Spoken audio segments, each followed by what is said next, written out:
Watch KTN News. And our condolences to the family. Now, the Anglican Church of Kenya has opposed the proposed Finance Bill 2024, with Bishop John Mark of the ACK Diocese of Maseno West saying that Kenyans have lost confidence in politicians championing the bill.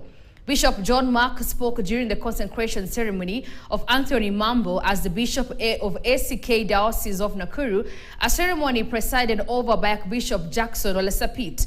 Deputy President Rigathi Gachagua and politicians present openly agreed with the bishop, some saying they will vote against the bill, as others said that they were undecided. Ken Gashohe reports. For the first time, Deputy President Rigathi Gachagua has given an indication that he may be against the now unpopular Finance Bill 2024. Gachagua attended the consecration ceremony of Anthony Mbao as the Bishop of the ACK Diocese of Nakuru, accompanied by his wife Dorcas and other senior government leaders.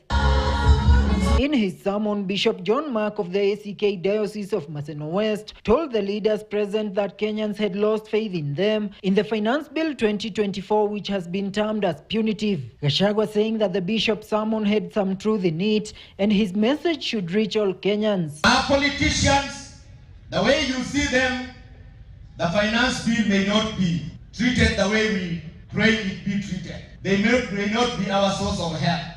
But I believe that our God can be our source of help. Nyinyi watu ya magazeti mumeambiwa na bishop ile alihubiri, that should be the story tonight. Sasa someone ilikuwa hapo, muandike story kwa Inoro tusikie jioni, kwa Citizen, kwa KTN, kila mahali. According to the cleric, senior leaders in government had lost focus and were engaging in political fights that have no benefits to the voters. Gachagua, who has been under political siege, reiterating that the country's leadership was in need of prayers. Because the people to whom we look for leadership are not leading us. Instead of leading us, they are talking at each other.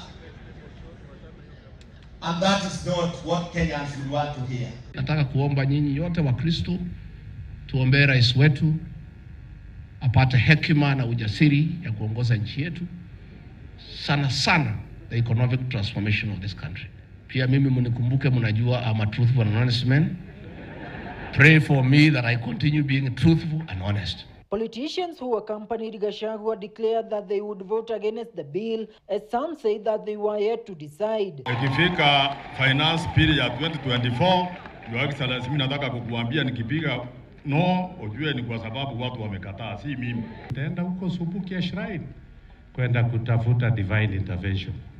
Ndio siku ya Tuesday niweke uamuzi kulingana na mapenzi ya Mwenyezi Mungu. I am going to vote no on the basis of the suffering of Kenyans. I think we are failing, and it's high time that the church and your grace, we have seen you stand up for what is right. While some of the leaders have backed Gachagua's quest to unite the Mount Kenya region, some have underscored the need to unite the whole country. After uniting Mount Kenya, come to Kisumu, come to Homa Bay, go to Migori, the Greater Nyanza, do the same. We are fully behind you.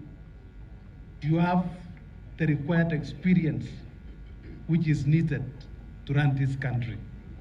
Kwa hivyo ikifika wakati yako, Your Excellency, uwe na hakika ya kwamba sisi tuko nyuma yako. Ken Gashohe, KTN News.